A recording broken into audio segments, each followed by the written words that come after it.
A young man is currently standing inside the bathroom of a lively restaurant, facing an unexpected and awkward situation. A woman is with him, and it seems like they are about to get into some kind of wrestling match. It's bizarre. Definitely not how he thought his night would go. Honestly, he never imagined something like this would ever happen to him. After all, this is the same guy who used to be the favorite punching bag for bullies back in high school. Yep, a full-time loner and part-time servant to jerks. Most students in school acted like he didn't even exist. Not because they hated him personally, but because they were too scared of the bullies themselves.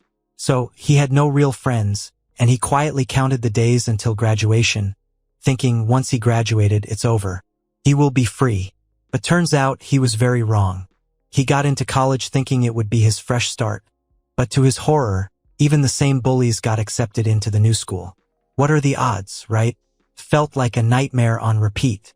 He couldn't stand the idea of going through 4 more years of that misery. So he made a quiet decision. He would disappear from everyone's radar. For a whole year, he stayed out of the spotlight, said nothing to anyone, and focused only on his studies. Now, after a whole year of living like a library-dwelling ninja, he is finally attending a welcoming party for freshmen majoring in economics. The restaurant is packed, and the air is buzzing with loud cheers, laughter, and the chaotic energy of college students both old and new. For the first time in a while, he feels a little hopeful. He's relieved too. This school is one he truly believes the bullies could never get into. As he sits at the party table, 2 fellow freshmen take a seat on either side of him. The guy on his right introduces himself as Sunny Lee, and the guy on his left is Kevin Kong. And just like that, people are actually talking to him. Feels surreal. These guys are friendly, chill, and they act like he's part of the group. Even 2 upperclassmen girls come over to chat, Kylie Jung and Yuri Lee. Both are confident, charismatic, and for some reason, interested in him. Plot twist. Main character energy activated. Nervously, he introduces himself as Davy Joe and explains that he entered college a year later than most. Seeing how warmly they respond, he can't help but smile. For the first time, it really feels like things are looking up. Maybe, just maybe, college won't be the same kind of nightmare high school was. Maybe he actually gets to have a normal life. Or dare he dream?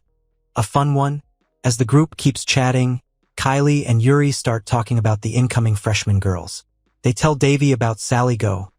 Apparently, she's the center of attention for most guys. She has that innocent face, but according to the girls, her wardrobe choices say something a little different. Innocent vibes, suspicious outfits. While they laugh and gossip, another girl suddenly appears. She wears glasses and walks straight up to Davy, asking him to take her to the bathroom. Catches him off guard. But before Kylie and Yuri can warn him to stay away from girls who play that kind of game, he's already following her. Their jaws drop. The girls are shocked and very, very annoyed. Not long after, the lady with the glasses is seen rushing out of the restroom, clearly in a hurry and flustered. Davy follows right behind her, looking confused and out of breath, like someone who just lost track of what reality is. But as he steps out, he notices another woman walking past. Elegant, cool, and completely unrelated to the chaos he just stumbled into. Before he can make sense of anything, a man walks up to the lady who had just exited, and the two seem to head off together as if nothing happened. Davy watches from a short distance, unsure if he just got dragged into someone else's weird drama or accidentally became a background character in a romantic subplot.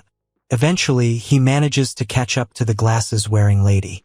He gives her a quiet, awkward apology, the kind that comes from someone who didn't really know what was going on in the first place. She quickly suggests that they both forget the whole thing ever happened. It was just a strange misunderstanding, and neither of them wants to explain it to anyone. With a quiet nod between them, they agree to keep the little incident a secret. As they return to the main party area, Davy barely gets a moment to breathe before a group of guys pull him into the chaos. The music is still pumping, the energy is high, and the drinks are definitely flowing faster than common sense. He tries to decline at first, but it doesn't take much before he's handed a drink and swept into the madness.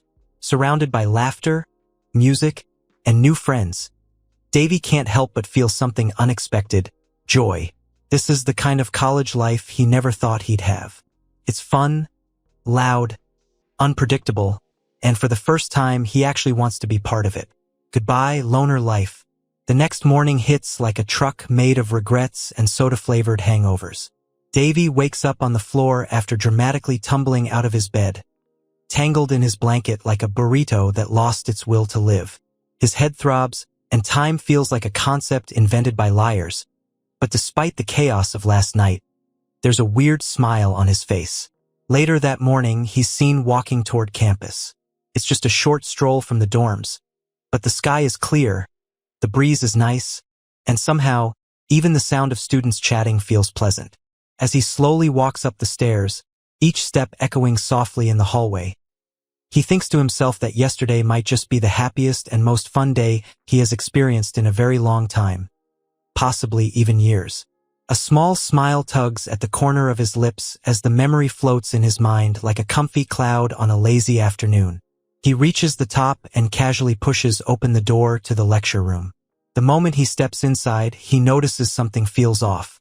The room is already packed with freshmen, their faces young and curious, their voices low and full of excitement. They are all murmuring, whispering things under their breath, and stealing quick glances at him like he's a celebrity who just accidentally walked into the wrong building. He stands there, confused and a little caught off guard. The strange energy in the room wraps around him, and he wonders why everyone suddenly seems more interested in him than the lecture. Something's up, but he has no clue what. Alcohol is practically a rite of passage for many college students, almost like a chaotic mentor that reveals hidden sides of a person. Sometimes it turns the shy into dancers, the quiet into philosophers, and the awkward into part-time wrestlers. And if things go sideways, well, there's always the magical phrase, blame it on the alcohol. A get-out-of-jail-free card for every embarrassing highlight reel. Elsewhere on campus, an upperclassman is seen alone in a dimly lit room with a freshman girl. His intentions are clear, and the night seems set for something he probably thinks is smooth, but feels more like a bad soap opera rerun. Meanwhile, back in the bright and whisper-heavy lecture room, Davy sits frozen in his seat. The air around him feels heavier than usual, like he's wearing a coat made of judgment. He starts catching snippets of hushed conversations. The words "lady with glasses" pop up repeatedly. His heart skips a beat. It doesn't take long before it clicks. They're talking about last night. Panic creeps in as Davy realizes that not only is no one sitting next to him, but people are visibly avoiding him like he's been cursed. Just yesterday, he was teetering on the edge of becoming popular, riding the high of a wild night. And now, the social spotlight is shining on him, but it's starting to feel more like an interrogation lamp. Just as he's about to spiral into full meltdown mode, two familiar figures break through the awkward barrier. Sonny and Kevin stroll in casually, sit on either side of him, and slap him on the back like he just won something. To Davy's complete surprise, they're grinning. Sonny gives him a thumbs up and says something encouraging, brushing off the rumors like they're nothing more than passing weather. He tells Davy to keep his chin up, that people will move on soon enough. College memory spans are shorter than goldfish on caffeine. As Sonny and Kevin nudge the conversation toward what goes down the night before, their casual remarks start to ripple through the room. Curiosity catches, and before long, it's not just a few students whispering. It's the entire lecture hall turning their gaze toward Davy. The collective attention hits him like a tidal wave. Every breath, every glance, every half-formed thought in the room feels aimed straight at him. The silence thickens, heavy and expectant, pressing down until it becomes too much to hold. Without a word, Davy stands up and walks out in a blur, his steps fast and uneven. His chest tightens as he rushes down the stairs, frustration clouding his focus. Then his foot slips. Gravity does its thing, and Davy becomes an unwilling performer in a very ungraceful tumble. His body tilts forward, limbs flailing, and he's suddenly airborne in the least cool way possible. At the bottom of the stairs, a freshman girl approaches the landing. She sees him falling, and instead of freezing like a normal person, she springs into action. With wild precision, she flips and twists midair, landing right on top of him as they crash together to the floor.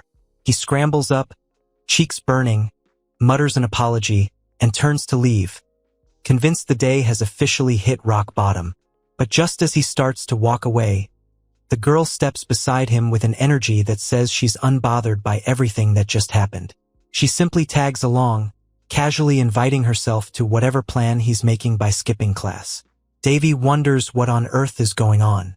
The girl, the prettiest among their colleagues, is now asking him to skip class with her and has even brought him to an empty room. He can't help but think how odd the situation is. Just the two of them alone in this space. It's strange, and yet, there's a strange comfort in the quiet. He voices the thought, unsure of how to feel about it, but she simply shrugs it off, claiming that it's exactly how she wants it.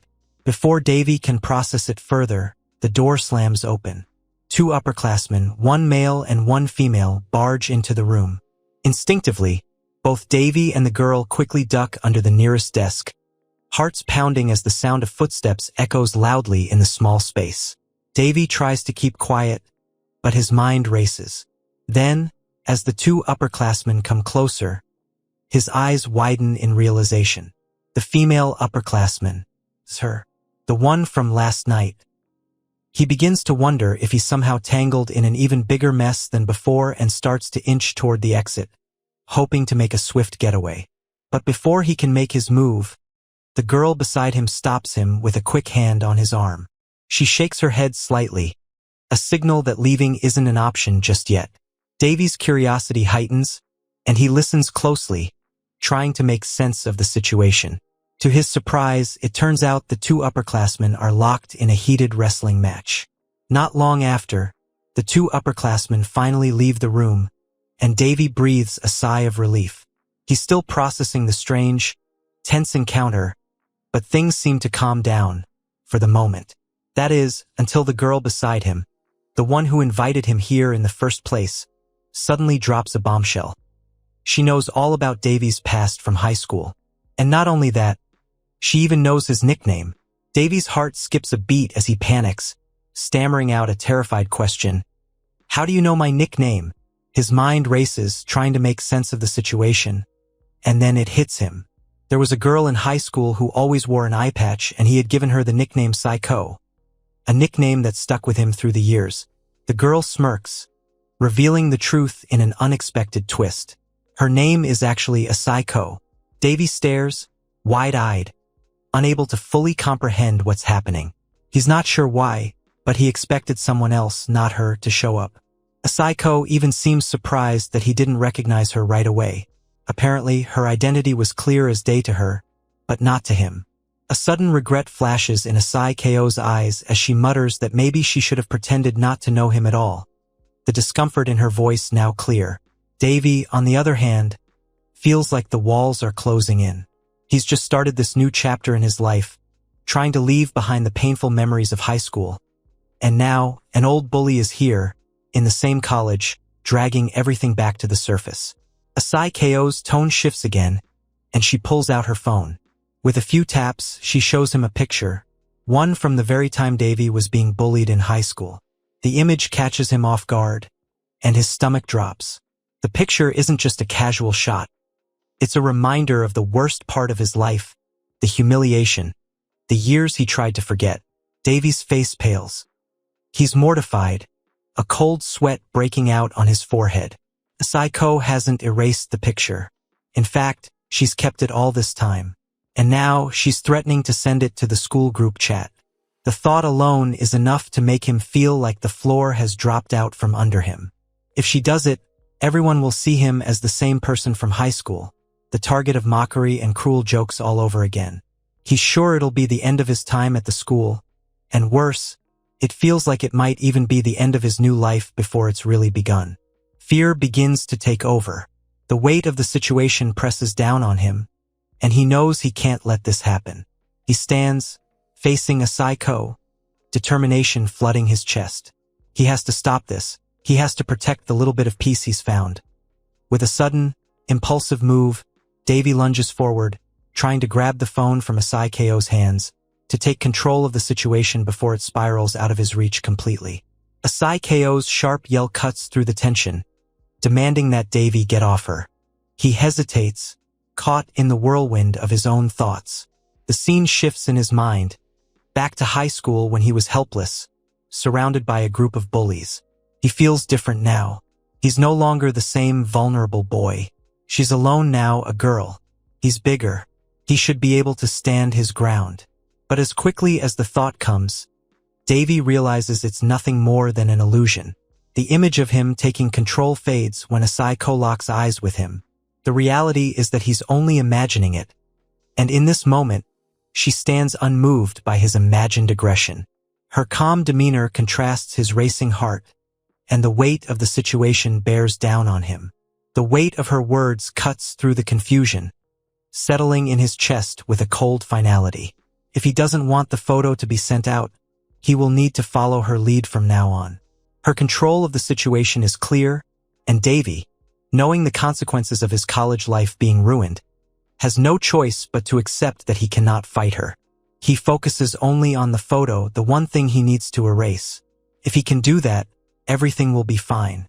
But as his hand reaches for the phone, Asako moves with an ease that surprises him. The phone is gone from his grasp in an instant, hidden from view, leaving him grasping at air. His desperation builds, and without thinking, he tries to take the phone by force. And then, like a flash from his past, he is reminded of a moment from high school. He remembers the bullies surrounding him, trying to make a move on Asako, and how effortlessly she neutralized one of them. He hadn't stood a chance then, just as he doesn't now. This realization hits him like a wave. He's still the same powerless person in this scenario, caught in her grip. Suddenly, he feels his neck tighten, a pressure building around him. Her legs lock around him with precision, pulling his arm in a way that shoots pain through his body. He tries to tap out, but the pain only intensifies. The feeling of helplessness mirrors those high school days, and he falls to his knees, unable to move. Asako stands over him with a slight smirk, the tension in the air thick. The once arrogant boy, who thought he could stand against her, is now kneeling, completely at her mercy. Davy is left breathless and broken, unable to do anything but accept his defeat. He then politely asks that he wants to know how he can keep the photo under wraps, to which she told him that it's easy. Davy listens in stunned silence as Asako outlines the terms of their unspoken agreement.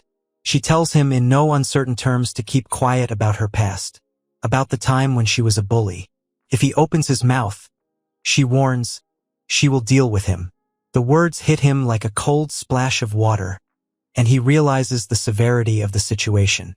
He's now entangled in her game, and there's no way out unless he plays by her rules. As if reading his confusion, Asako casually tells him that if he keeps her secret, she'll keep his. The simplicity of it all catches him off guard. For all the tension, the blackmail, and the overwhelming pressure, the solution feels almost too easy. But then she adds a twist: money. She asks for a price to keep the photo hidden, and Davy can't help but reason that she's not just a bully anymore.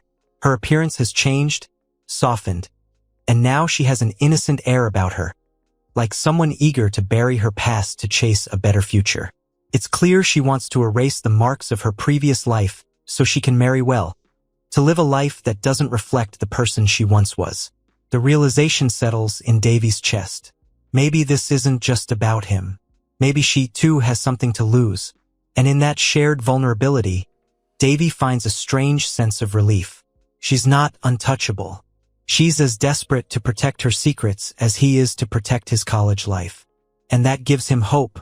Hope that he has a chance at countering her threats, at turning the tables. Asako then directs the conversation back to reality, telling him that they need to head back to class. Davy is stunned.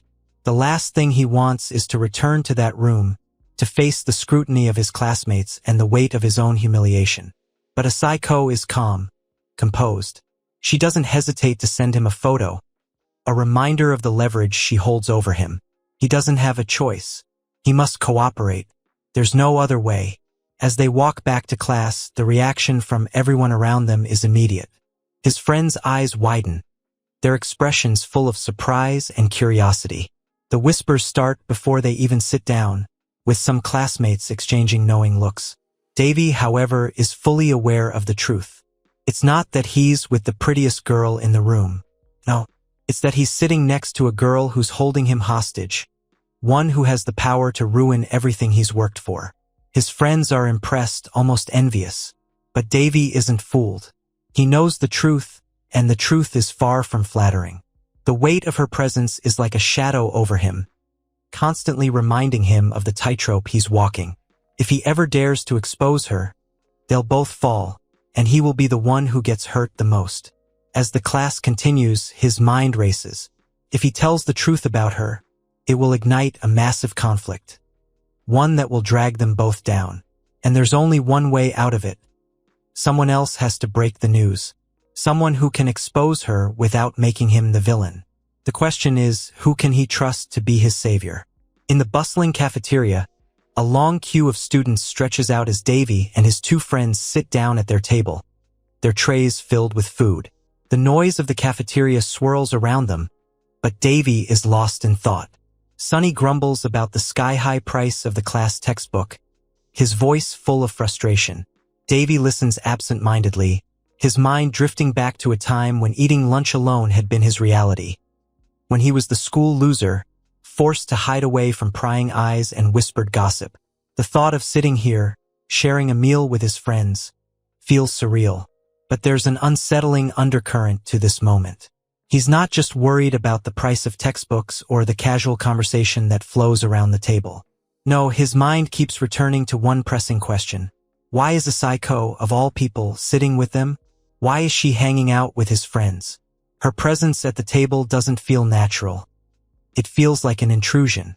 Davy can feel the weight of the other students' curious stares, the way they watch a psycho with him, wondering what the connection is.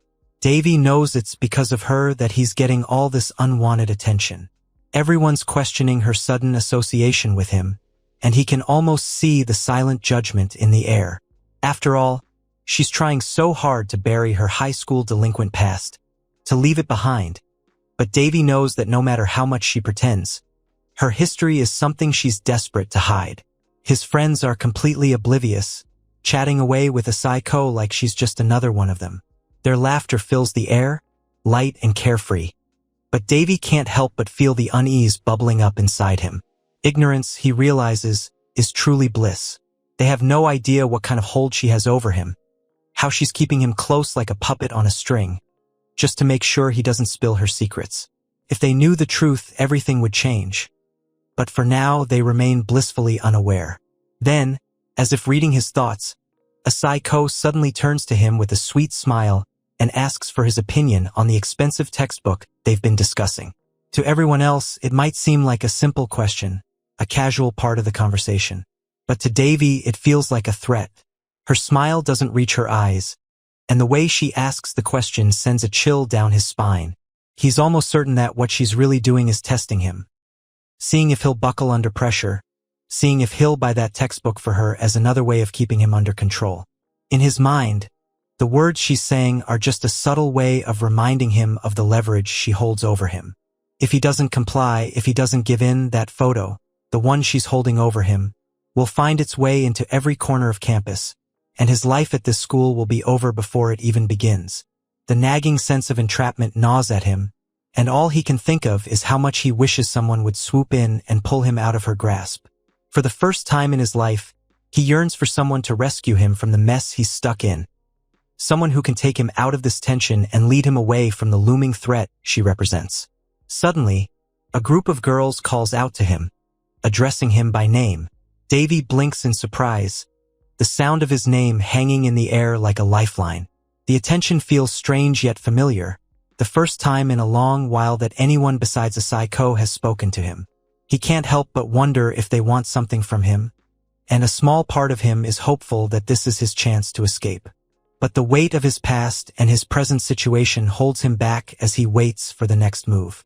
One of the girls mentions that they've managed to borrow the expensive textbook and that they plan to make a copy. They ask if he'd like to tag along with them, and for a brief moment, Davy wonders if this is the escape he's been looking for. Could this be his chance to break free from a psycho? But the illusion shatters as quickly as it appears when a psycho, her voice cold and clipped, interrupts the moment. She firmly tells the girls that it's uncertain whether they'll actually copy or buy the textbook, and that they can go ahead without Davy. The dismissive tone cuts through the air, and the girls, visibly uncomfortable, retreat. Davy watches helplessly as they leave, resigned to his fate once more. Asako has him under her thumb, and there's nothing he can do about it. Just when he feels like the walls are closing in, Kylie and Yuri, two of his more cheerful classmates, come over to greet him. They immediately ask Asako if they can take Davy with them to assist with some tasks. Davy's friends have already agreed, and though Asako hesitates, her grip on him weakens just enough to let him slip away. The moment they ask her if she's dating Davy, Asako flusters, denying it quickly and asserting that they're just old classmates. The denial feels hasty, and Davy can't help but notice the shift in her demeanor. But before he can dwell on it, Kylie and Yuri eagerly lead him away. He feels a rush of relief. Finally, he's free from Asako's watchful eye, at least for the time being.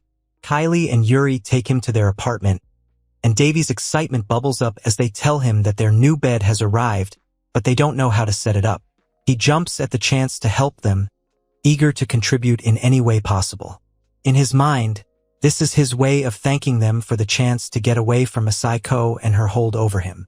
Asako sits at the computer in the internet cafe, surrounded by the noise of her friends engaged in video games, their laughter and banter filling the air.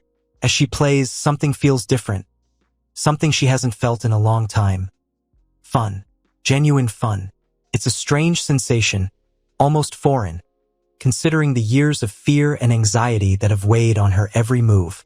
She realizes that, for the first time in ages, she's enjoying herself without the constant fear of her past haunting her.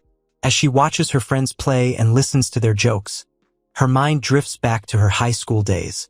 She remembers how she had learned tricks from a friend, things to try out with different guys, all in an attempt to test her own limits and maybe even gain some power over them. But it had always backfired, and each failure left her feeling more isolated. She had tried to be something she wasn't, someone that the people around her would fear or respect, but in the end, it was always empty. Her past was full of regrets, and she hated the fact that she still had to hide it from the world. But now, in this moment, surrounded by friends who don't know her past, she feels free. It's a brief escape, but it's enough for her to start thinking about her interactions with Davy. Her eyes flick to her phone, and she decides to text him, wondering how he's doing. But then she waits, and waits. No reply. A sinking feeling rises in her chest. He's not answering. The nagging doubt creeps in, and she can't help herself. She keeps texting him, asking what he's doing, hoping for any response, anything that could reassure her. After a long while, her phone buzzes with a new message from Davy. She opens it eagerly, but as she reads, the message doesn't sit right. Something feels off.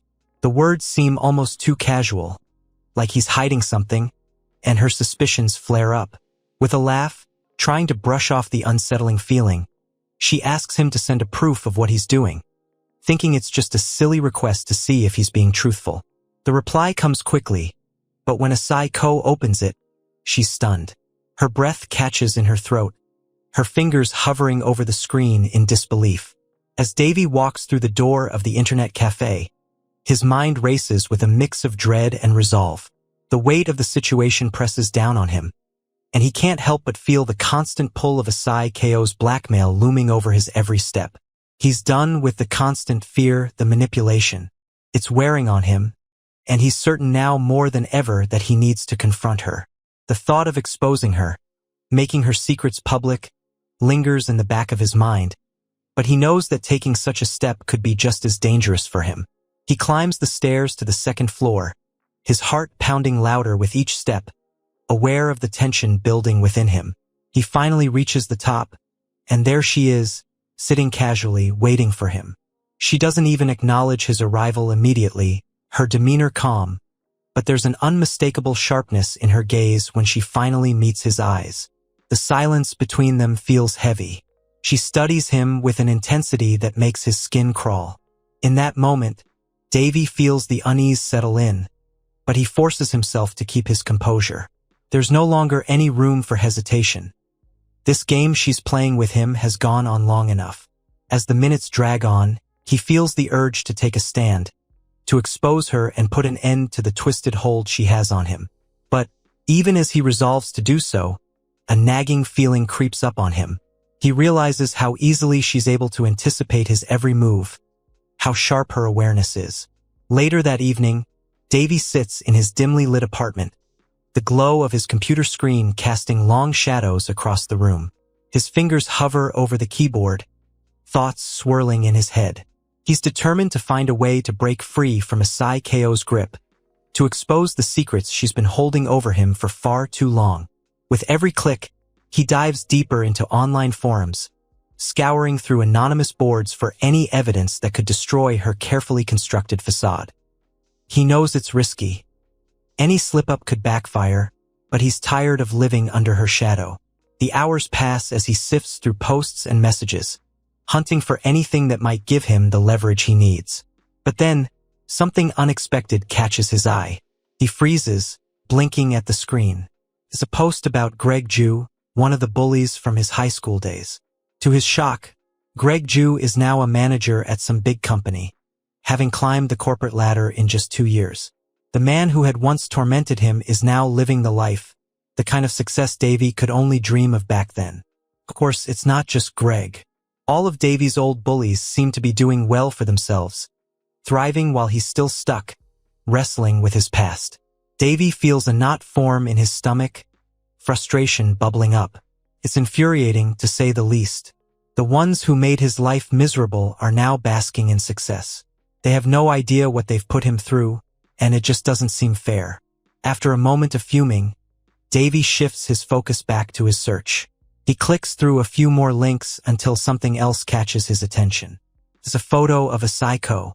The image, taken by her friend, is one from her high school days.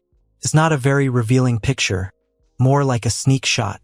You can barely make her out, hidden in the background of a group shot. It's nothing that would help him expose her, nothing that would force her hand. He stares at it, feeling a wave of frustration wash over him. His quest for something solid, something that could give him power over her, has turned up empty. There's no ammunition, no bombshell, just a blurry picture of someone he used to fear. Feeling defeated, Davy slams his laptop shut and throws himself onto his bed. The mental toll of the day presses down on him, and he lies there, staring up at the ceiling. His mind races, turning over the same thoughts. How is it possible that Asai Ko has no trace of herself online? No social media, no photos from friends? It's like she's vanished from the digital world entirely. Was this all part of her plan? Was she preparing for this the whole time? He can't help but feel like she's a step ahead. Always. Exhausted, he falls into a restless sleep, plagued by nightmares. In his dream, the bullies from high school appear at his dorm, taunting and mocking him just like they used to. He wakes up in a cold sweat, heart racing. It feels so real, and the weight of his past still lingers in the air. The next morning, Davy heads to class, his mind still heavy with the thoughts from the night before. As he enters the lecture room, he notices the other students scattered around, chatting or minding their business, waiting for class to begin. Davy is sitting quietly in the lecture room when, to his surprise, a pretty female student walks in and sits down beside him. She asks if he knows who she is, a question that catches him off guard. After a brief moment of recognition, he realizes she's Sally Go. She gives him a pout, seemingly a little disappointed, but he brushes it off with a smile. They exchange a few words before, just as quickly, Asai Ko and Davy's friends arrive. At this, Sally Go stands up, excusing herself with a playful remark that they'll talk more next time. Davy's friends, clearly impressed, whisper among themselves in awe. They can't believe Davy knows Sally Go, the most popular girl in their year. Davy, not wanting to cause any more fuss, downplays it, casually mentioning that they just introduced themselves.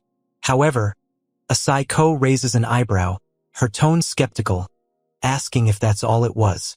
Davy, now a bit defensive, swears that's the truth. But deep down, he's still uneasy. remembering how smoothly a psycho has managed to erase any trace of her past.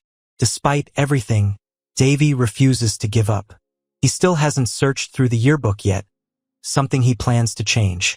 He decides to have his parents mail it to him, hoping to find something, anything, that can help him uncover more about a psycho. It's a small hope, but it's something. When the class ends, Davy quickly gathers his things, telling his friends that he needs to organize some personal stuff.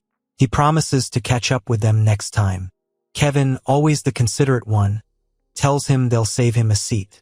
Two high school students, clearly a couple, are walking hand in hand, their fingers intertwined in that familiar way that only a couple can manage. They laugh together, their smiles wide, and their eyes filled with that sweet, innocent affection only found in young love. Behind them, another girl walks, her eyes glued to the couple. Her name is Sonia Ko, and 2 years ago, she was just a studious nerd, keeping to herself, nose always buried in books, not really concerned with the world outside of her studies. Sonia watches the couple, a mix of curiosity and wistfulness on her face. Little did she know back then that their story, this perfect love, would eventually come to an end. College would split them apart, and both would go on to find new people, more suitable matches, or so they tell themselves. The relationship, so full of promise back in high school, would fade into just another memory. As Sonia continues walking, deep in thought, two guys rush by her, shoulder-checking her as they pass. She stumbles and falls to the ground with a soft thud. The two boys don't even look back, their laughter echoing as they walk away. They don't apologize, don't offer a hand to help her up. They just keep walking, as if nothing happened. Those guys who bumped into her, laughing and mocking her, might have had their fun for today, but she knew they'd answer to her one day. She couldn't see properly after the fall, her glasses lost somewhere in the chaos, and she had to feel around on the ground to find them. The frustration was mounting. She was pissed not just because of the fall, but also because of the nosebleed. The guys who passed by, smirking and snickering, only made it worse. Just as she was about to give up, a guy approached her. He wasn't like the others. He seemed genuinely concerned. He helped her wipe away the blood from her nose and, without hesitation, gently put her glasses back on. Sonia was momentarily stunned by his kindness. He wasn't asking for anything in return. After making sure she was okay, he simply nodded, gave her a small, reassuring smile, and went on his way. His calm, thoughtful manner struck her deeply. That moment was a turning point for Sonia Ko. She made a decision then and there. When she went to college, she would find a guy like him, kind, considerate, and a true gentleman. She would not let herself be a victim anymore. She would become someone who could hold her own, someone who was not just the nerdy girl everyone ignored. When she finally arrived at college for the welcome party, Sonia was no longer the same person. She had changed her appearance significantly, transformed herself into someone more confident and self-assured. She had studied hard, not just academically, but also on how to get close to people, how to be someone others noticed. It wasn't long before she spotted him across the room. Davy. The guy who had helped her that day, who had treated her like a human being, not just a clumsy girl who had fallen. She wasn't surprised when she saw that he didn't recognize her. After all, she had completely transformed her look after receiving her college offers. She had wanted a fresh start, and that included leaving behind the image of the girl who was always stepped on and ignored. Now, as she watched Davy from a distance, she couldn't help but feel a sense of satisfaction. She had done it. She was no longer that shy, overlooked girl from high school. She had become someone who could make her own choices, who could get the attention she deserved. And one of those choices, she decided, would be to get closer to Davy. Even though Sonia Ko saw a psycho constantly hanging around Davy, something that she regarded as strong competition, she couldn't help but think that Davy was still amazing. There was something about him that drew her in, despite everything else going on around him. She couldn't quite put her finger on it. Maybe it was his calm demeanor, or how he helped her that day, but she found herself watching him more and more. Back in the present, the usual tension was rising. Psycho walked in, her presence as commanding as always. She had come to get Davy for the next class, but Davy seemed a bit flustered as he replied that he would join them later, He just needed a moment. Saiko didn't seem convinced. She was used to getting her way, and there was no way she was letting him off that easily. Without saying much, Saiko hopped onto the chair next to him, her posture casual, yet somehow demanding. With a sharp glance, she asked if he had been spreading things about her past. Before he could respond, she grabbed his phone, her fingers moving quickly to check it. Davy tried to stop her, reaching out to reclaim his phone, but Saiko was quicker. As she leaned over, her momentum caused her to stumble forward, dangerously close to his face. The close proximity caught Davy off guard, his heart racing. Davy still cannot fully comprehend what just happened. He had his first kiss. And, of all people, it was with Saiko, the girl who had made his high school life miserable. He feels a strange mix of disbelief and discomfort as they both walk hurriedly to their next class. Every time he thinks about that kiss, a heavy feeling settles in his chest, knowing it was with her. The thought gnaws at him, making him groan inwardly. He had always imagined his first kiss would be with someone special, someone he cared about. But now it's tied to his high school bully. How unfair. As they continue walking, Saiko notices his discomfort and, with a small smirk, asks if that was really his first kiss. Davy, still trying to wrap his head around the situation, quickly fabricates a story. He claims that he's been so popular in the past that it doesn't really count as a special moment. He doesn't want her to think it meant anything more than it actually did. After all, he can't let her know how awkward and embarrassing it feels. Saiko, seemingly content with this explanation, doesn't push further. She brightens up, the tension in her face easing as she declares that they can just count it as an accident, brushing it off as though it was no big deal.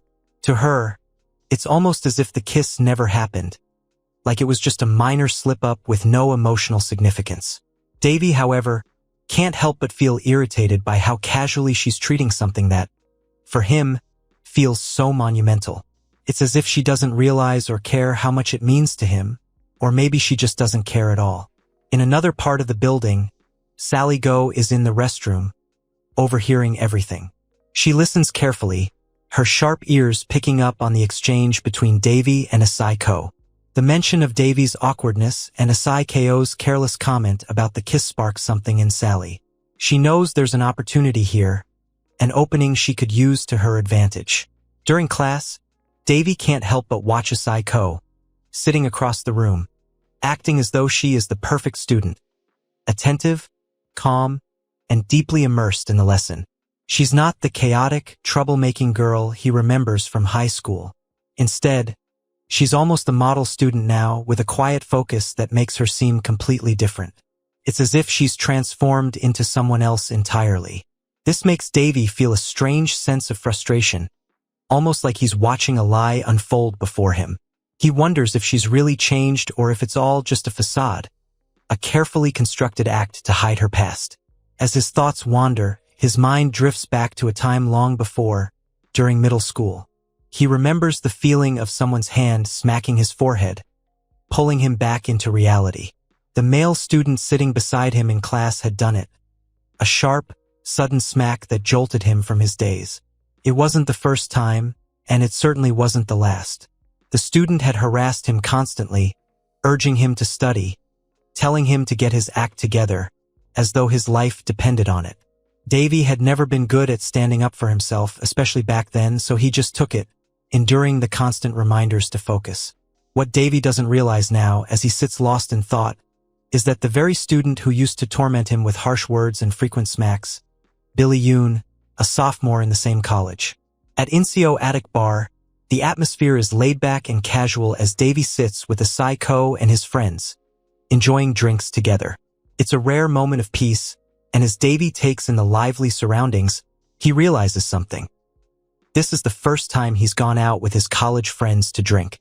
There's a sense of satisfaction in his chest, a quiet contentment as he reflects on how far he's come. He's glad he decided to attend college. It's different from high school, different from the bullying and the weight of old memories.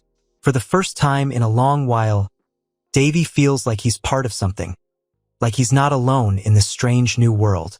As they all talk and laugh, the conversation shifts when Kevin, one of Davy's close friends, brings up a topic from his high school days. It's something from before they all entered college, something that catches both Davy and Asai completely off guard. Kevin begins to recount a story about a legendary bully from his high school, and as he speaks, both Davy and Asai unintentionally sputter out the drinks they're holding.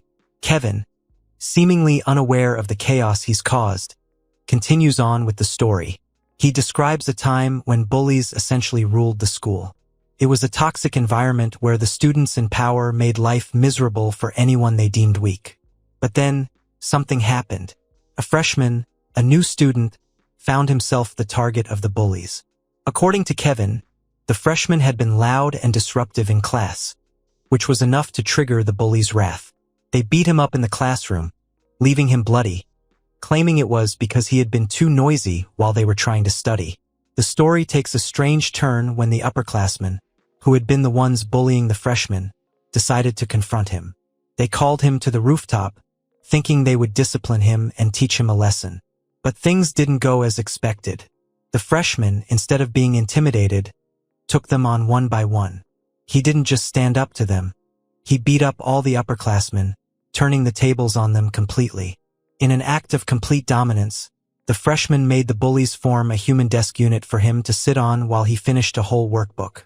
Kevin pauses, watching as Davy and Asai absorb the outrageous tale. The sheer audacity of it all seems almost unbelievable, but Kevin's expression suggests it's a true story. He says that after the freshman's dramatic retaliation, the bullying at his school stopped. Just like that, the atmosphere shifted, and the once terrible school turned into a place where students actually started looking out for one another. The bullies were no longer in charge, and things began to change for the better. As the night progresses at the NCO attic bar, the laughter and chatter among friends fill the air. Sonny, clearly getting tipsy, suddenly shifts the mood with a rant about something that has clearly been bothering him for a while. He starts venting about his high school teacher, who had told him that once he made it into a good school, pretty girls would be lining up to date him. But now, here he is, in college, and it seems like no one's taking the bait. Sonny's frustration is palpable as he continues, raising his voice a bit, wondering why things haven't turned out the way his teacher had promised. His next comment makes everyone pause. With a slight slur, he complains that it was Kevin who had to knock him out with a punch just to get him to calm down. The group laughs, but it's clear that Sonny's frustrations are real, even if his delivery is a little over the top. Then, Sonny shifts his attention to Asai, eyes narrowing slightly. He's a little tipsy, but the thought seems to have been building in his mind for a while. He asks her, somewhat challengingly, why she hangs out with them. After all, he points out, there are plenty of people who are probably more fun to party with. His tone isn't harsh, but there's an underlying curiosity, and maybe even a little bit of jealousy in it. Asai, who's been quietly sipping her drink, is caught off guard by the question. She blinks, clearly surprised by the sudden shift in focus. Her response is calm, but there's a hint of sincerity in her voice. She tells Sonny, almost as if she's speaking to herself as much as to him, that just being normal, studying and hanging out with them is the best. She mentions that she could never feel as comfortable as she does with them when she was hanging out with abnormal people. Her words hang in the air for a moment, and even Davy, who's been mostly quiet until now, looks at her with surprise. He never quite realized that Asai might see their friendship in such a simple, pure light. There's something about it that hits him differently, and for a moment he just stares at her, unsure of how to respond.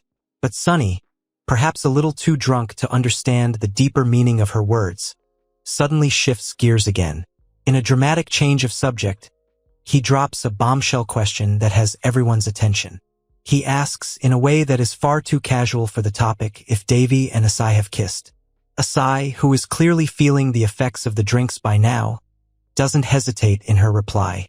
She looks at Sonny, then glances at Davy with a slight smirk, claiming that yes, they have kissed. The room goes silent for a brief moment, the weight of her words hanging in the air. Davy is a little stunned by her straightforwardness, his mind racing with thoughts of their accidental kiss earlier that day. He's not sure whether to laugh, blush, or just ignore the question entirely, but Asai's easy confidence with the situation throws him off. After the brief moment of tension, the group begins to wrap up their night. Kevin announces that he'll take Sunny to the subway. Davy, still processing what just happened, is left to take care of Asai, who seems in no condition to make it to her dorm on her own.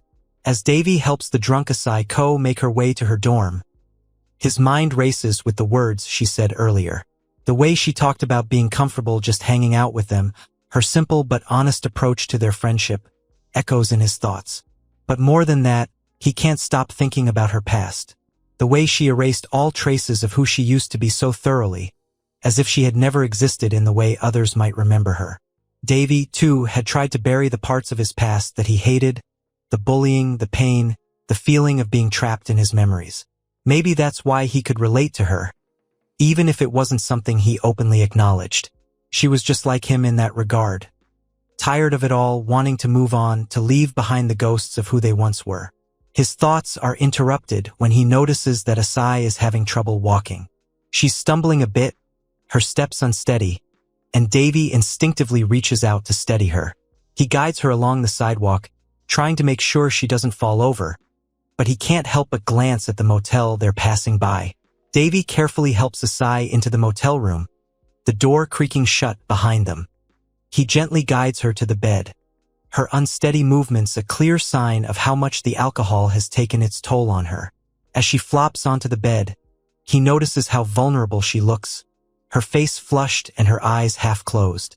The sight causes a strange mix of concern and irritation to stir in him, but he pushes those feelings aside as he focuses on the task at hand. Davy reaches for Asai's phone, determined to delete the photo he took earlier, before she can do something with it or it comes back to haunt him. He's careful as he picks it up, expecting it to be a simple task. But as soon as he tries to unlock it, he's hit with a lock screen that demands a passcode. He hesitates for a moment, trying to figure out what it could be. He guesses a few simple options, birthdays, his own number, anything that might work, but none of them do. Each failed attempt increases his frustration, and eventually, he throws the phone onto the bed with a soft thud. Regret washes over him. He should have figured out her passcode before. This situation wasn't supposed to happen like this, and now it's all coming at him too suddenly. The thought of not being able to control anything about this moment gnaws at him, but there's nothing he can do. He starts to think about taking the photo as leverage, something to hold over her in case things spiral. But as the idea settles in his mind, he shudders. The thought of using something like that, especially in her current state, feels wrong. He can't bring himself to do it. At that moment, Asai stirs, sitting up suddenly, looking around the room in a dazed confusion. She's clearly out of it, still heavily intoxicated, but she's trying to make sense of where she is. She doesn't seem to process Davy's words as she flails a bit, trying to stand up on her own, her face scrunching in annoyance. The drunken tantrum she begins to throw surprises him, and it only makes him more unsure of how to handle this mess. Before he can even try to calm her down, she suddenly grabs her stomach, her face twisting in discomfort. Davy's instincts kick in, and he quickly rushes to help her, realizing that she's about to be sick. He helps her to her feet, supporting her shaky body as they make their way to the restroom to relieve herself. As Davy steps out of the motel, a moment of realization hits him. He had completely forgotten to take a photo of Asai, the very thing he had intended to do earlier. For a brief second, he hesitates, wondering if he should go back and grab it. But then, he quickly shakes off the thought. He remembers all too well how the bullies from his past used his own moments of weakness against him. He doesn't want to stoop to their level, using someone's vulnerability for his own gain. Instead, he decides he'll find another way to handle the situation without sinking to that point. Resolute in his decision, he makes his way to the boys' dormitory, focusing on his goal for the night. Upon reaching the dorm, Davy is informed by the receptionist that he has a package waiting for him. He raises an eyebrow, curious about what it might be. Given the size of it, he briefly wonders if it's food, something his family might have sent him. But his curiosity gets the best of him, and he takes it back to his room to find out. Inside the package, he discovers a mix of unexpected items. His middle school yearbook and various bags of herbal medicine. He isn't surprised by the herbs. His family has always been involved in herbal medicine. His grandfather sells medicinal herbs, and his father practices Oriental medicine. Growing up, Davy had always been surrounded by these concoctions, which he had drunk as casually as most kids would drink milk. It's a part of his life that he's used to, but it still feels a little odd to have it sent to him now, so far from home. As he flips through the contents of the package, his eyes land on the yearbook.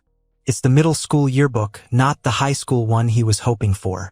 He feels a wave of disappointment wash over him as he tosses the book onto the bed.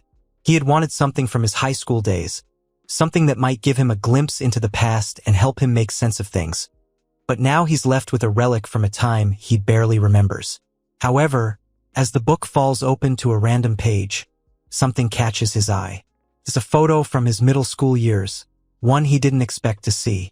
There he is in the picture, his face contorted in an awkward expression, his head being squeezed by none other than Billy Yoon. The memory rushes back to him in an instant.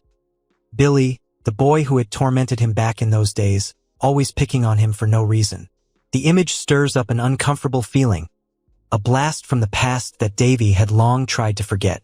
Davy takes one of the herbal medicine packets his family had sent him. Without much thought, he drinks it, the familiar taste of the concoction settling in his stomach. Later that day, Asai, still recovering from her drunken antics, remarks casually that the weather is nice.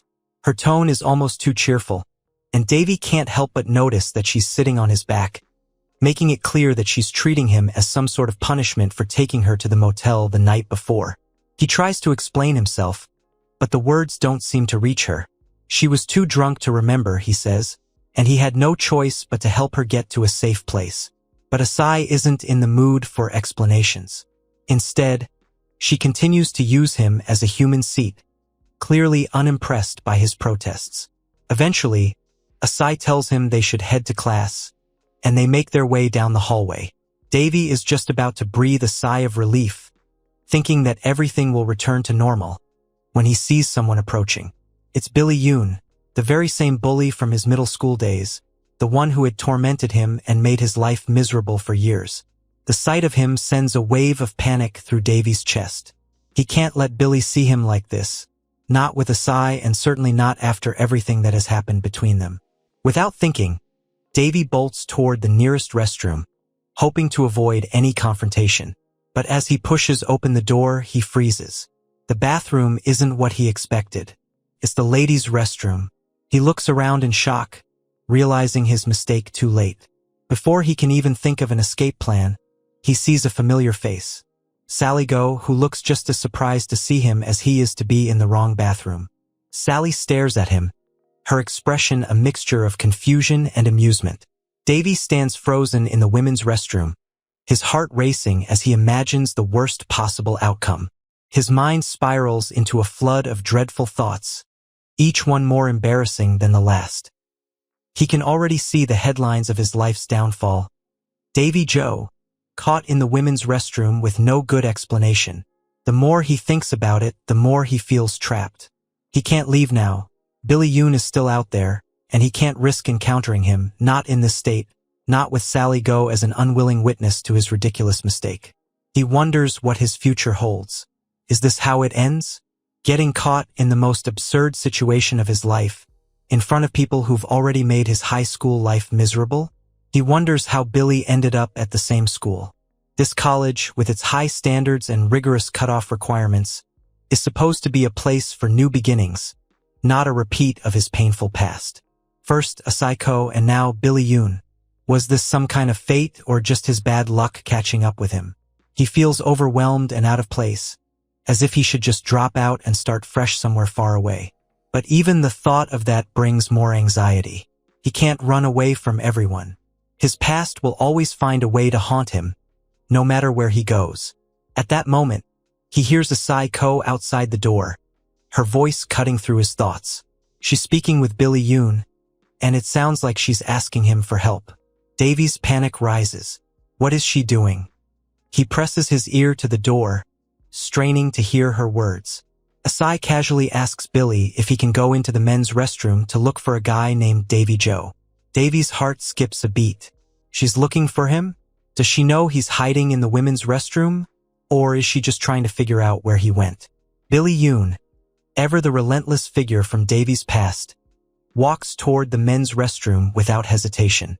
Davy watches helplessly from his hiding spot, unable to move, as Billy pushes open the restroom door with the same confidence he had back in their middle school days. He barges in, looking around with the same domineering attitude that Davy remembers so well. Davy holds his breath, praying that Billy doesn't come closer, praying that he doesn't peek into the stalls where others are. Billy casually surveys the restroom, peeking into one of the stalls, where another student named Dookie is minding his own business. Billy looks unbothered as he checks the space before he walks back out to tell Asai that he didn't see Davy Joe in the restroom. Davy overhears them talking, and his heart pounds in his chest, hoping that they'll just give up and walk away. Asai seems determined, though, and after a moment of quiet, she decides to check the women's restroom. Davy's anxiety spikes, and he holds his breath as he listens to her footsteps grow closer. But when Asai enters, she finds no one. The restroom is empty except for the sound of a woman making a phone call from one of the stalls. It's a small relief for Davy, but his heart still races as he tries to stay as still as possible. He can't afford to be caught now. Then, to his surprise, he sees Sally Go, who has been strangely quiet throughout the whole ordeal. She's standing in a nearby stall, mimicking the actions of someone making a call, but Davy notices that she's also subtly signaling him to stay quiet. The surprise hits him harder than he expected. Sally is helping him. She's actually covering for him, in a way that seems completely natural without judgment. As Asai eventually leaves with Billy Yoon, Davy feels the weight on his chest lighten. He steps down from the toilet seat, letting out a long breath he didn't realize he was holding. He thanks Sally, his voice full of gratitude. He explains, somewhat embarrassed, that he was trying to hide in the men's restroom, but in his panic, he ended up in the women's instead. Sally merely nods as though it's no big deal. Must have been in a hurry, she says casually, as if it's just a simple mistake anyone could have made. It dawns on Davy in that moment. Sally's not judging him. She's not making fun of his mistake, and she isn't going to tell anyone about it. He feels a bit of relief, a bit of warmth, realizing that he has at least one person who isn't out to cause him trouble. Meanwhile, Asai, completely unaware of the tension in the restroom, wonders why Davy is trying to hide from her. She's puzzled for a moment but quickly brushes it off. To her, it's just another challenge, another opportunity to get closer to him. She's determined to figure him out, and maybe, in her mind, this will give her the chance to make him hers. Just as Davy and Sally are about to exit the restroom, two other girls walk in, chatting loudly and beginning to apply makeup in front of the mirrors. Davy freezes again, instinctively slipping back into his hiding spot. He's not out of the woods yet. He can't risk being seen by anyone else now. The last thing he needs is for more people to find out where he's been hiding. So, with a deep sigh, Davy settles back into his corner, trying his best to stay calm as the girls go about their business, oblivious to the awkward situation unfolding just a few feet away. He's trapped in a waiting game, hoping that the restroom will empty out soon, so he can leave without drawing attention to himself. As the two ladies continued to chat in front of the mirrors, a soft sound from one of the toilet stalls caught their attention. It was subtle but enough to make them stop talking for a moment, their eyes widening with realization that someone might be hiding in one of the stalls. They exchanged uncertain glances, their discomfort growing as they took in the situation. The thought that someone could be eavesdropping or hiding from them made the air feel heavy. For a few moments, they hesitated, looking around, unsure of what to do next. Eventually, the awkward tension became too much to bear, and both girls quickly grabbed their things, leaving the restroom in a rush as soon as the restroom door clicked shut behind them. Davy and Sally both let out quiet breaths of relief. It felt like the danger of being discovered had passed, and for a moment, everything seemed calm again. Sally gave Davy a knowing look, relieved that they had managed to escape the situation without being caught. Once the tension had passed, Sally, now much more relaxed, turned her attention to Davy. She had a new question on her mind, one that seemed to have been bothering her for a while. Her curiosity had been growing since she first noticed something strange about Asai. Despite spending a lot of time checking social media platforms, she had found almost no information about her. Asai seemed like an enigma, and Sally's desire to uncover her secrets was becoming more and more intense. She knew there had to be more to Asai than what appeared on the surface, so she wants a scoop on her. Sally's sudden request for information about Asai caught Davy off guard. He hadn't expected her to be so direct, and for a moment he stood frozen, unsure of how to respond. Asai had always been somewhat of a mystery to those around her. To most students in their department, she was known for being exceptionally pretty and incredibly studious, but beyond that, very little was known about her. Asai kept her personal life private, and that made her an enigma. The fact that she didn't use social media only added to the mystery, making it impossible for anyone to find out more about her online. When Davy offered this as the full extent of what he knew, Sally's reaction was one of disbelief. She didn't buy it. Sally knew that Davy was one of the closest people to Asai, so in her mind, there had to be something more he could share. Surely, he knew something that no one else did. But to her surprise, Davy remained tight-lipped, only offering the most basic of information. Sally couldn't understand why he was holding back, and that only made her more determined to get something out of him. Davy, however, knew he couldn't share anything more, not because he didn't want to, but because there was something about Asai that he felt needed to be protected. He had no evidence, no photos, nothing concrete to back up what he knew. He couldn't tell Sally about the things that had happened between him and Asai because they were too personal and too private.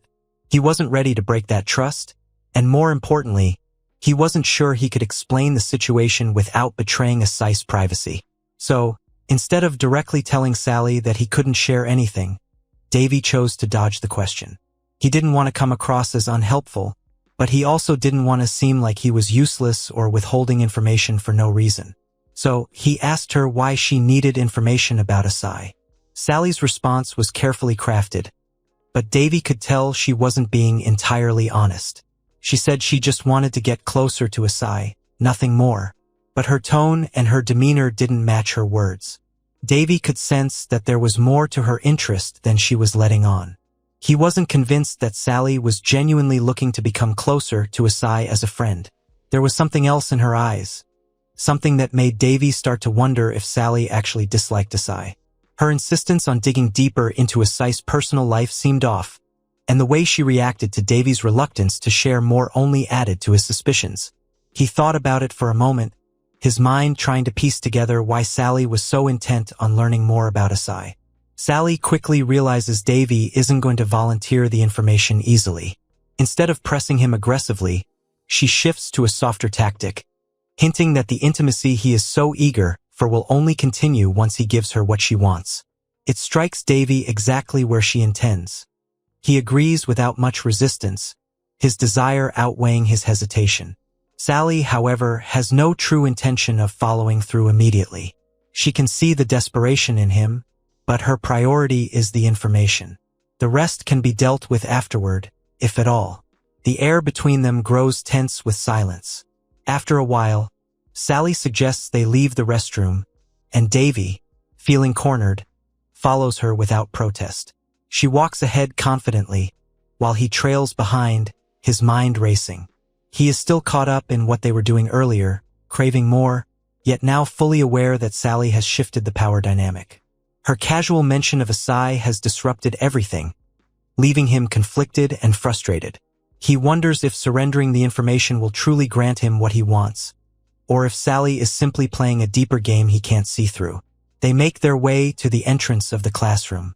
Just as Davy reaches out to open the door for both of them, Sally steps back, telling him to go in without her. She mentions she will be skipping the class, having already arranged for a friend to mark her attendance.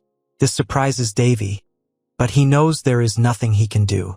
Without any other option, he quietly steps into the classroom. As he enters, he notices that the lecturer is already teaching, so he quickly makes his way to his seat. Just as he sits down, Asai, who sits close to him, immediately starts questioning him about why he is late. Davy does not offer any explanation, He simply apologizes, knowing he cannot tell her the real reason. He has barely settled when he feels a tap on his back. Turning around, he is shocked to see Billy Yoon standing there.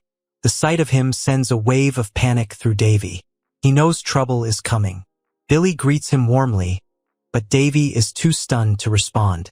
The brief disturbance catches the lecturer's attention, and he turns around to ask who is causing the noise. Billy quickly stands up and apologizes, explaining that he was just greeting an old friend. The professor, recognizing Billy, remembers that he was one of the students he had once given a high grade to. Curious, he asks why Billy is attending the class again. Billy calmly explains that he only came to greet his friend. Hearing this, the other students start to believe that Billy must be one of Davy's close friends from the past. Even Asai looks surprised, having no idea that Davy knew someone like Billy. Meanwhile, Davy feels tears welling up in his eyes, already imagining the nightmare that is about to begin again. Billy notices Davy's tears and, thinking quickly, lies to protect his image. He tells everyone that Davy must be crying because he is overwhelmed with happiness at seeing an old friend again after so long. Inside, Davy cannot help but wonder how people like Billy, who had made his life so difficult in the past, somehow end up in prestigious Ivy League schools as if it was their right. Before Davy can even make sense of what is happening, Billy starts gathering students from their department, pulling Davy along with him. Billy keeps introducing Davy to everyone, claiming proudly that they were middle school buddies. He even says that he is now a sophomore in the department, which helps him win the trust of the younger students. They believe Billy's story, thinking he must be a good influence and a supportive senior for Davy.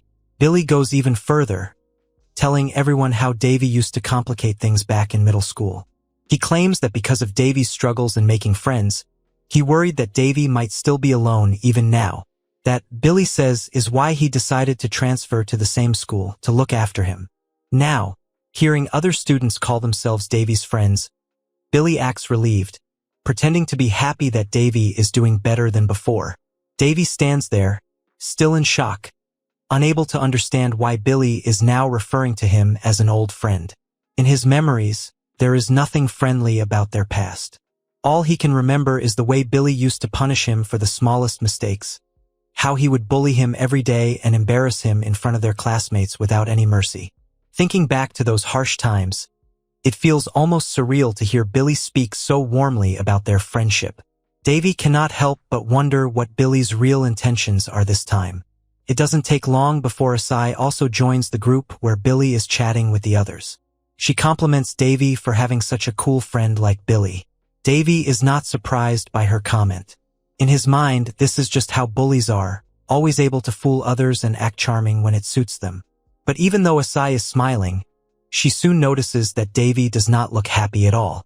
For a moment, she wonders if Davy is upset because she praised another guy, and she feels strange about why she would even care enough to make Davy jealous. Billy, seeing Asai, takes the opportunity to tease a little. He asks if she is Davy's girlfriend. Both Davy and Asai, caught off guard, quickly and loudly deny it, insisting that they are only classmates. Billy laughs and says he thought they were dating because he had seen Asai looking for Davy earlier with such determination. Although they deny it, Billy still looks suspicious, acting as if he doesn't fully believe them. To be sure, he asks Davy again, and Davy, a bit embarrassed, firmly confirms that there is nothing romantic between him and Asai. Since Billy now knows that none of them are in a relationship, he suddenly promises to organize a group date for all of them so they can meet new people and maybe find girlfriends. His offer shocks everyone, but Davy's friends are especially amazed. They start seeing Billy as an incredible guy, thinking it's so generous of him to try to help them like that. Davy, on the other hand, feels uneasy. He still cannot figure out what Billy is really trying to do, but he knows deep inside that he does not want to get caught up in it. He plans to quietly step away and avoid getting involved. However, Billy doesn't give him that chance. He firmly declares that the group date will only happen if Davy agrees to participate. This puts Davy in a difficult position, as his friends immediately start begging him to join, pulling at his arms and pleading with him so the plan won't be cancelled. Davy stands there, confused and frustrated, wondering why Billy would put so much pressure on him when the others could easily go without him. Meanwhile, Asai, who has been watching everything from a short distance, starts to feel a deep wave of jealousy rising in her chest. She stares at them with cold eyes as the talk about the group date continues. Davy reaches the venue for the group date early. After a little while, he sees the others arriving together. They come walking in proudly, all dressed up in their nicest clothes, each of them making sure they look sharper and cooler than Davy. They even have Billy with them, walking at the front like some kind of parade leader. Davy cannot help but notice how much effort they put into their looks. But as Davy watches a little longer, a darker thought creeps into his mind. He starts seeing something he wishes he didn't notice. Billy is not just walking with them. He is leading them, controlling them like they are little puppets dancing on invisible strings. Davy knows this kind of control all too well. It reminds him of the old days, when Billy would bully him by pretending to be friendly at first, only to throw him under the bus later. Now, it feels like Billy is trying to tie him tightly to these new friends, dragging him along into some unseen trap, like a soldier being cheerfully marched into the depths of hell, party hat and all. Soon enough, Billy gathers everyone together, his voice full of fake excitement that only Davy seems to catch. Billy starts telling them to get ready because he has brought girls for them to meet that day. He paints a picture of these girls being incredibly beautiful, the kind of girls that would turn heads and leave them speechless. The boys around Davy light up like kids in a candy store, clinging to every word Billy says, their faces shining with excitement and hope. It is almost funny, like watching a group of puppies wag their tails at the sound of a treat bag. But Davy just stands there, arms crossed, feeling like he is the only person who still has a working brain. He listens to Billy's promises and sees how everyone is practically worshipping him. But none of it amazes him. He stays calm, not freaked out like the others because deep down he knows better. Davy's friends start showing signs of doubt. They take small steps back, lean closer to each other, and begin whispering nervously like a bunch of squirrels plotting an escape. They wonder if the girls Billy had been bragging about might actually turn out to be disappointing, maybe even totally ugly. Their energy, which was so high a few minutes ago, starts to drop as their fears grow bigger in their heads. But before they even finish their quiet conversation, the girls make their grand entrance. The moment the boys lift their heads and lay their eyes on them, their mouths fall open like broken hinges. All the worrying melts away immediately. Instead of the nightmare they had imagined, they are greeted by a group of gorgeous girls, each one looking even better than the next. Feels like a dream, the kind of moment where time slows down and sparkles float through the air. Or at least that's how the boys feel. Everyone quickly rushes to find seats. They shuffle around awkwardly at first, but Billy, ever the ringleader, steps up and introduces the guys to the ladies with the confidence of a proud host at a wedding.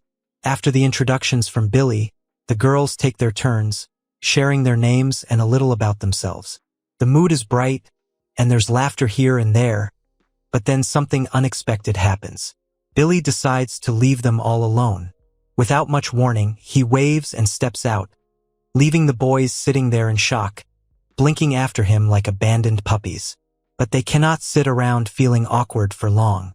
They have no choice but to pull themselves together and figure out how to keep the girls entertained. Meanwhile, Davy is already getting carried away by the mood of the night. His body starts reacting on its own, the memory of his unfinished business with Sally flashing through his mind like a teasing movie trailer. With his blood heating up, Davy is ready to dive into whatever comes next. He does not even bother thinking too hard about which girl it might be. Any would do in his current state. However, there is still the little problem of how to start talking to the ladies properly without sounding like a bunch of lost tourists. After some awkward glances and shuffling of feet, one of Davy's friends, Kevin, comes up with an idea. He calls over the bar attendant, hoping that ordering drinks will open up the conversation naturally. Davy, still sharp despite the chaos in his mind, suggests what they should order. Everyone, including the girls, agrees to his suggestion, and just like that, the tension begins to loosen. They end up ordering soju as their drink. As the bottles arrive at the table, the boys are immediately fascinated by one of the girls, Sylvie. She starts making a soju bomb like a total professional, moving with the kind of speed and skill that makes her look like a secret agent of fun. Everyone is impressed, even Davy, who claps a little too loudly without meaning to. Sylvie, clearly in charge now, serves everyone their drinks and then suggests they play a drinking game to make things even livelier. The rules are simple. Someone says an action, and if you have done it before, you fold one finger. If you haven't, you take a drink. Everyone agrees, laughing and shouting as they jump into the game with full energy. The game rolls on with laughter, playful teasing, and a growing sense of excitement. Everything seems perfect until one of the girls drops a bombshell question. She asks everyone to fold a finger if they are virgins.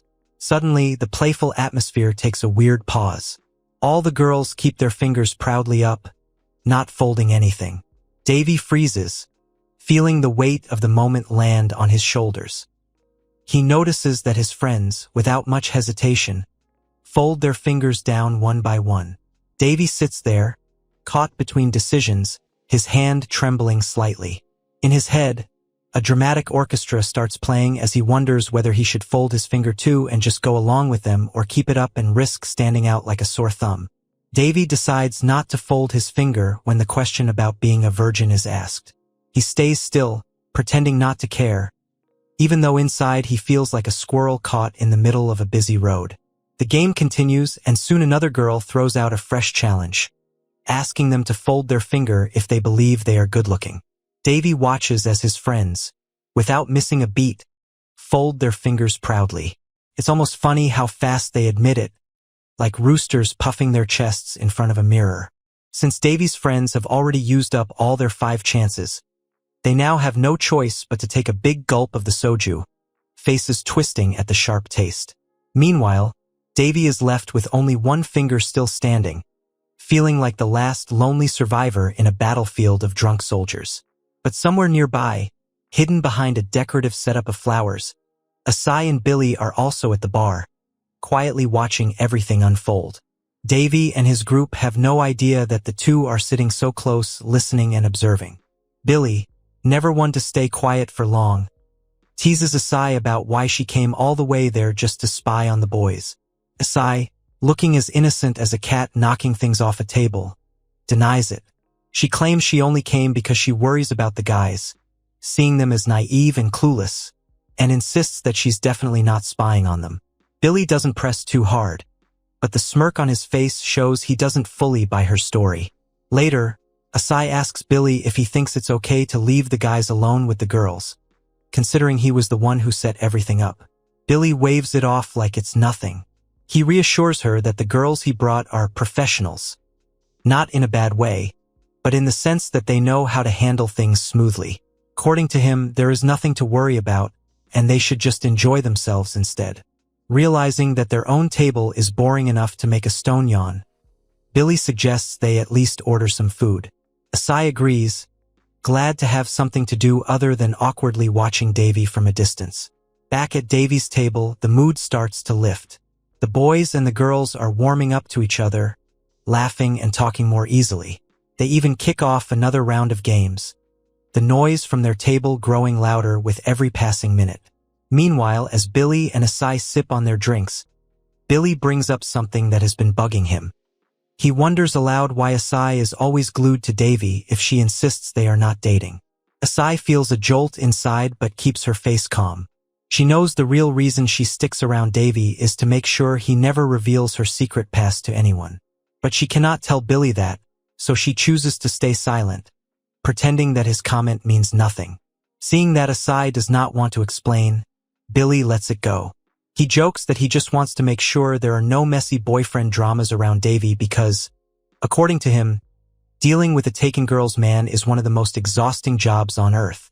Asai feels a bit surprised by this.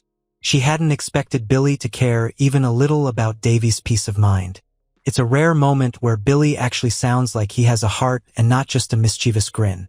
As they continue talking, Asai finally catches on to Billy's real intentions. She asks, half joking but half serious, if he is actually trying to mess with her. Billy, being Billy, does not deny it. Instead, he cheekily throws the question back at her, asking if she dislikes him. Asai does not give him a straight answer. Her mind is a bit of a mess. Deep down, she starts thinking about it properly. Billy's fashion sense is honestly a disaster. The kind that makes her want to call a stylist for emergency rescue. But his face is not bad at all, and there is something about the way he moves and talks that shows he has experience. However, Asai's real trouble is something deeper. She knows that no matter how charming or experienced Billy might be, no one has ever been able to stir up her emotions the way Davy does. Even sitting next to Billy now, she feels nothing special. Only Davy, out there playing games and laughing awkwardly, has ever managed to make her heart race and her body respond without her permission. The group date, on the other hand, is going smoothly until one of the girls brings out 3 items and lets the guys know that whichever item they pick will determine their match, as each item belongs to one of the 3 ladies. The guys pick the items, and the owner of each item reveals herself. Kevin goes first and picks an item, and one of the girls informs him that she's the owner and will be his match. Next, Davy picks an item, and his match reveals herself. Sunny picks the last item, which is a sensitive controller. At first, he doesn't know what it is. He thinks it's a car key. But when he clicks the button, it reacts to Sylvie's body, turning her on. Sunny doesn't realize immediately what he has triggered. Now all the guys have their matches. Meanwhile, Asai watches them and feels a wave of anger and jealousy rise within her. The guys and the ladies agree to go on a second round date, but the guys have no cash with them. They decide to borrow some money from Billy to cover the expenses, which Billy gladly gives to them. It is here that Davy notices Asai, and he is surprised to see her. He wonders why Billy would have come to meet Asai in the first place. As soon as Asai sees Davy, she decides to act like she's interested in Billy, complimenting him as a handsome guy right in front of Davy to try to make him jealous. However, Davy doesn't get jealous at all. Instead, he thinks it's normal for people who were once bullies to like each other, so he simply goes back to his seat. By this time, Asai has already had too much to drink, and Billy has to warn her to slow down. But Asai assures him not to worry. Not long after, she falls asleep from the alcohol, her head resting on Billy's thigh, which shocks him. The ladies suggest heading to a karaoke for some dancing. Meanwhile, Davy's partner, Natalie, is already getting along with him and is eager to do more. They stand up to leave for the karaoke, but as they are heading out, Davy notices that Billy and Asai are no longer seated. He wonders where they could have gone, but then assumes they might have gone to their second round of partying as well. As they get outside, Natalie suddenly pretends to feel unwell, and her friends suggest she go home. They ask Davy to take her home since he's her partner, and though Davy doesn't have a choice, he agrees. They part ways with the others, and shortly after, Sylvie grabs Sunny's hand, asking him to leave with her. As they're walking, Sunny presses the controller button again, and to his surprise, he notices it reacts to Sylvie's body. He's shocked, afraid that she might get angry at him for pressing the button, but instead, she tells him to hurry so they can get home faster. Meanwhile, Davy and Natalie arrive at her apartment, which she says was bought by her dad and uncle as a real estate investment. She and her older male cousin both use it. As they enter, Natalie notices a female heel shoe at the entrance and suspects her cousin must have brought another girl home. She asks Davy to follow her to her room, assuring him that he doesn't need to worry about the situation. As she opens the door, Natalie tells Davy that she can't wait any longer, and Davy, acting innocent, asks her what she means. She reminds him of what they had discussed earlier. Davy is completely shocked when he realizes that the girl he's partnered with, Natalie, is actually very forward and confident in a way he never expected. He never thought she would be the type of girl to act so bold. As they talk alone, he starts to feel his body reacting, growing sensitive to her presence. It's something he doesn't expect to happen, but it does, and he's unsure how to handle it. Seeing this, Natalie quickly picks up on Davy's response, and she wastes no time in taking the lead. However, Davy hesitates for a moment, still a little unsure. He remembers something she told him earlier about her older cousin living in the same apartment and having his own room. He wonders if it would be okay to continue, considering that her cousin might overhear them. But Natalie quickly reassures him, telling him not to worry. She says that her cousin is probably going to start making noise with his girlfriend soon, so they won't be disturbed. Davy, surprised by how casually she speaks about her cousin's behavior, starts to feel a bit out of place. The whole situation catches him off guard, and he begins to think about their different lifestyles, how carefree and open they seem to be. While Davy and Natalie were enjoying their time, completely immersed in the moment, the other two pairs decided to go to a karaoke. They sang, had fun, and vibed together. As Sylvie and Sunny's turn came up, the atmosphere was light and playful, until Sunny decided to press the controller again, this time intentionally. The moment he pressed the button, Sylvie's reaction was instant.